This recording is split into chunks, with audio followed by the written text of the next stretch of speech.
Ada satu rumah di Indonesia ini, anggap di Bali sinilah, karena antum lagi di Bali. Ada satu rumah teman-teman sekalian, di situ ada orang bunuh diri, gantung diri. Kira-kira mau beli rumahnya nggak? Jawab jujur ya. Kenapa nggak mau? Hah? Setelah saya jelaskan malam ini, beli besok ya. Diskonnya buat saya. Baik, banyak orang jawabannya takut. Kenapa takut? Ada ruh gentayangan. Baik, simpan contoh itu. Ada contoh kedua teman-teman. Ada satu rumah, tadi bunuh diri ya. Sekarang satu rumah dibunuh oleh perampok. Mau beli rumahnya nggak? Sama juga. Masya Allah cuma 3 orang yang jawab, yang lain berani semua ini. Gak mau juga beli. Kenapa? Takut. Ada ruh gentayangan. Teman-teman sekalian, ambil dari saya malam ini dengan izin Allah. Ini ilmu dari wahyu, bukan dari saya. Tidak ada ruh gentayangan. Gak ada ceritanya dalam Islam kuburan terbuka pocongnya keluar. Gak ada itu. Gak ada tangan dari kloset tarik-tarik orang. Itu semua dusta. Dusta. Perusakan akidah dari media-media syaitan. Sinetronnya, filmnya, segala macam. Manusia bisa berubah jadi singa lah, bisa beginilah, macam-macam. Dusta, dusta, nggak ada dalam Islam, nggak ada. Dari mana dalilnya? Nggak ada ruh gentayangan. Baik, dengarkan hadisnya. Hadis yang mulia, hadis riwayat Bukhari. Suatu hari Nabi SAW pernah mengantar jenazah sahabatnya. Waktu jenazah tersebut ditaruh di kuburan, kata Nabi SAW, kalau seseorang mukmin meninggal dunia, siapa orang mukmin teman-teman sekalian? Orang yang sudah menggabungkan antara rukun Islam sama rukun iman. Kalau antum syahadat sudah, muslim, alhamdulillah, sholat 5 waktu, zakat, puasa Ramadan, haji, sudah dikerjain.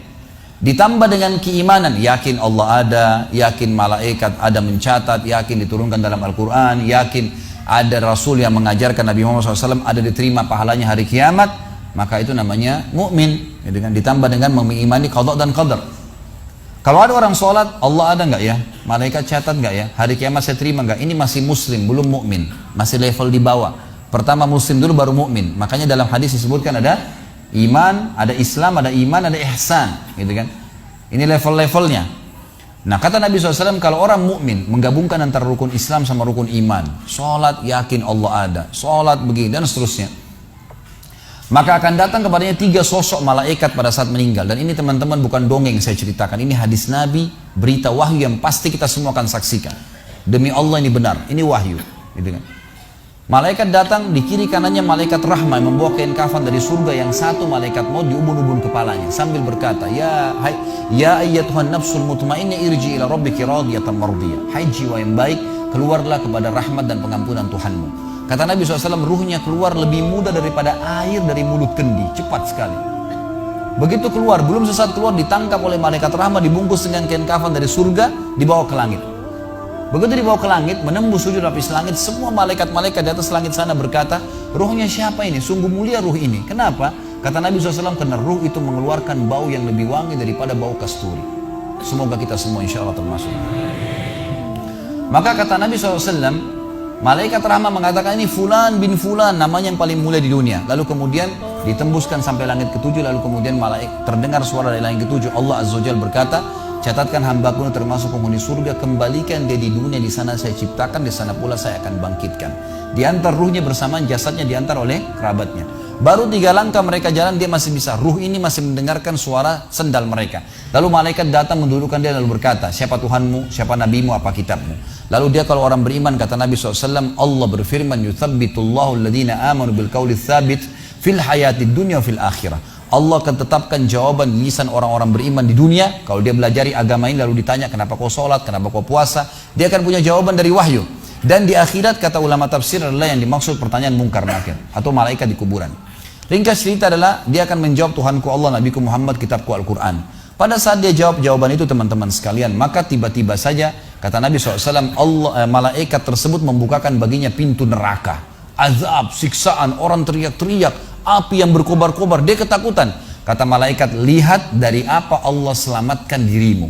Karena kau beriman, kau nggak jadi masuk sini, ditutup supaya dia tahu nih Kalau dia berbuat salah akan masuk situ, ditutup. Dibuka pintu surga, dayang-dayang, permadani, istana yang luas, luar biasa. Dia gembira. Lalu kata malaikat, kau akan masuk di sini. Maka si mayit tersebut pun berdoa mengatakan, ya Allah cepatkan waktu, karena aku ingin masuk ke dalam surgaku.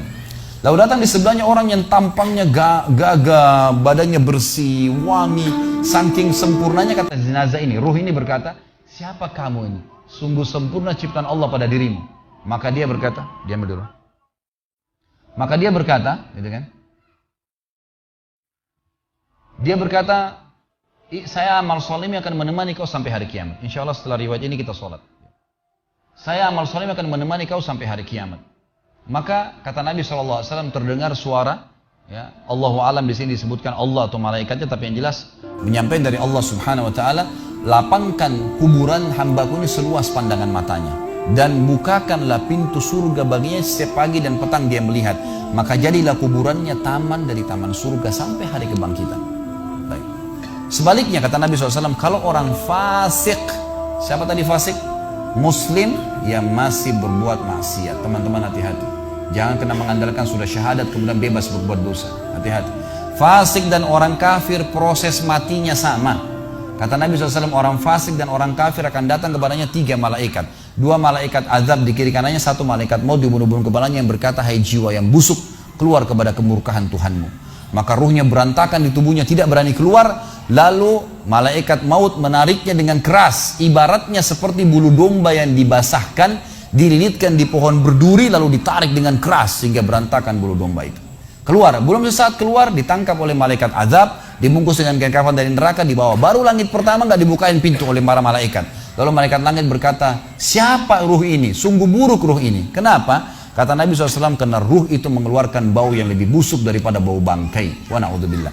Lalu malaikat azab membawa mengatakan, ini ruhnya fulan bin fulan, ya, orang yang disebutkan nama paling buruk di dunia. Lalu terdengar suara dari langit, Allah berkata, catatkan hambaku ini termasuk penghuni neraka. Di sana kembalikan dia di dunia, di sana saya ciptakan, di sana pula saya akan bangkitkan. Di antara ruhnya bersamaan pengantarnya mengantar jenazahnya. Begitu masuk dan 3 langkah, ya, orang-orang mengantarnya lewat, malaikat datang mendudukkan dia, mengatakan siapa Tuhanmu, siapa nabimu, apa kitabmu. Walaupun muslim, rekam baik-baik ini, ya, lahir dalam keadaan Islam, sesekali sholat, fasik, masih banyak masih tidak tobat sebelum meninggal, sama. Jawabannya kata Nabi SAW dengan orang kafir, innama aqulu kama kana yaqulun nas. Saya nggak tahu, saya cuma ikut-ikut dulu orang bilang apa, nggak bisa jawab. Lalu kemudian dibukakan baginya pintu surga, dayang-dayang, permadani, istana, pemandangan yang luar biasa, gitu kan? Maka dia kagum, kata malaikat, lihat dari apa kau haramkan dirimu. Dulu kau bisa masuk sini, tapi kau tidak mau, ditutup. Dibuka pintu neraka, azab, siksaan, orang dipotong, teriak-teriak, kesakitan. Lalu dia ketakutan, kata malaikat, ini tempat kau selamanya, kau tidak akan bisa lari. Maka dia berdoa mengatakan, ya Allah jangan kau cepatkan waktu karena aku tidak ingin masuk ke dalam nerakaku. Lalu datang di sebelahnya orang yang buruk tampangnya, bau badannya nggak enak. Lalu saking buruknya kata jenazah ini, kata ruh ini, siapa kamu ini? Pergi dari saya, sungguh buruk ciptaan Allah pada dirimu. Maka dia mengatakan, tidak, saya amal burukmu yang akan menemani kau sampai hari kiamat. Lalu dalam penutupan hadis Bukhari ada 2 riwayat. Yang pertama, Allah Azza wa Jal, ya, mengirim kepadanya malaikat yang tidak punya penglihatan dan pendengaran. Allahu alam bagaimana ini? Yang membawa sebuah besi, yang kalau besi itu seluruh jin dan manusia bersatu mau membalik saja mereka tidak mampu. Bayangkan seluruh jin miliaran, seluruh manusia miliaran, balik saja mereka tidak mampu. Ini saking kuatnya malaikat tersebut. Maka menghantamkan ke tubuh orang ini, hancur, diutuhkan kembali lagi. Begitu terus sampai hari kiamat. Riwayat yang kedua mengatakan, Allah Azza wa Jal membuat dinding kuburannya merenggut tubuhnya, menjepit tubuhnya sampai seperti ini tulang rusuknya. Kembali lagi, kata ulama hadis digabungkan keduanya, dipukul sambil diremukkan, dikembalikan lagi, begitu terus sampai hari kiamat. Maka teman-teman sekalian, dalil ini sebagai penutup dalam sesi pertama materi kita, teman-teman sekalian, dalil ini menjelaskan tidak adanya ruh gentayangan dalam Islam, nggak ada.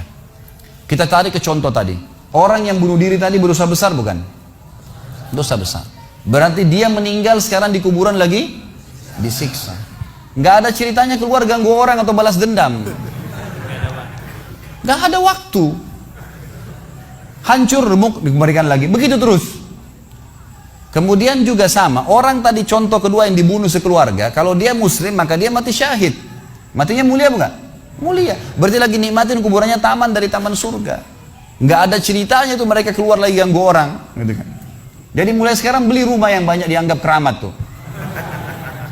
Bacain surah Al-Baqarah, ada semua syaitannya tuh. Harus yakin dengan sabda Nabi SAW, rumah yang dibaca surah Al-Baqarah tidak akan masuk syaitan. Nggak ada. Takut semua syaitannya. Baik, kita tutup dengan kata-kata saya teman-teman sekalian. Lalu dari mana kalau saya beli rumah saya pernah dengar suara bayi di atas rumah, atap rumah saya. Saya pernah dengar suara cangkul di belakang rumah, pintu bunyi sendiri, gitu kan. Itu semua permainan syaitan yang ada di sekitar rumah itu, atau Anda yang bermasalah. Harus diruqyah.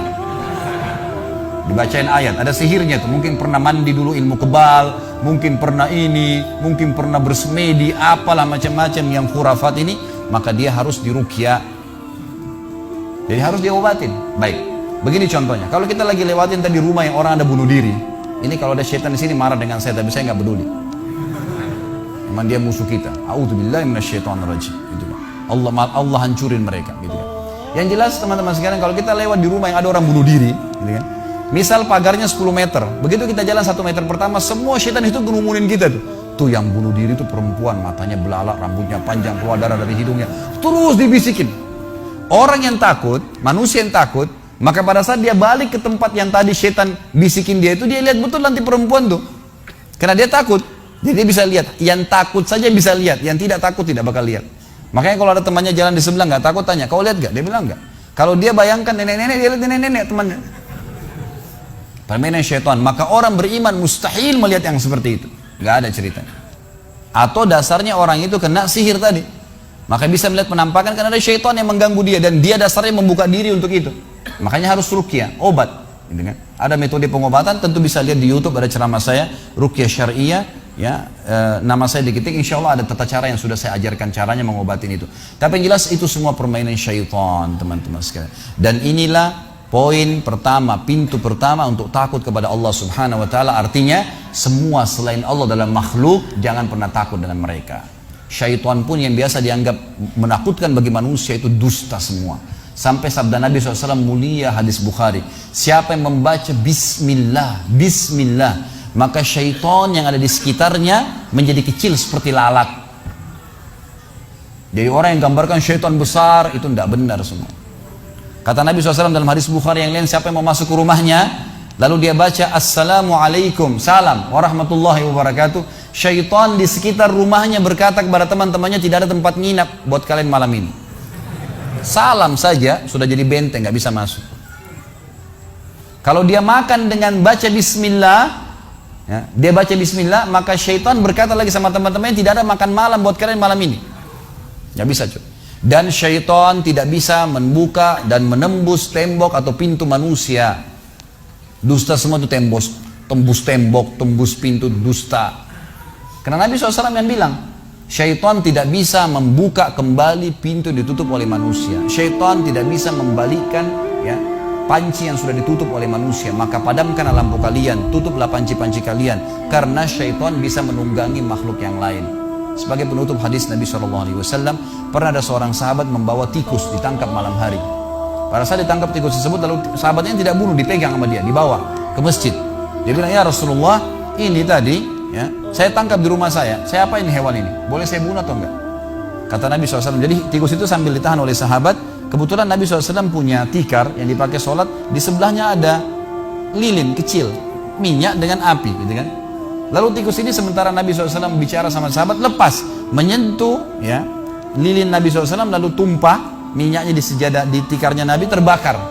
Kata Nabi SAW, sesungguhnya hewan ini fasiqah, fuaisiqah, buruk, boleh dibunuh, gitu kan. Dan syaitan menunggangi hewan seperti ini untuk membakar rumah-rumah kalian. Tapi mereka tidak bisa membakar langsung. Mereka cuma bisa menggunakan hewan yang kebetulan lewat dan seterusnya. Seperti misalnya syaitan bisa menggoda manusia lain untuk mengganggu kita, gitu kan. Tapi untuk dia langsung tidak ada ceritanya. Itu semua tidak benar, teman-teman.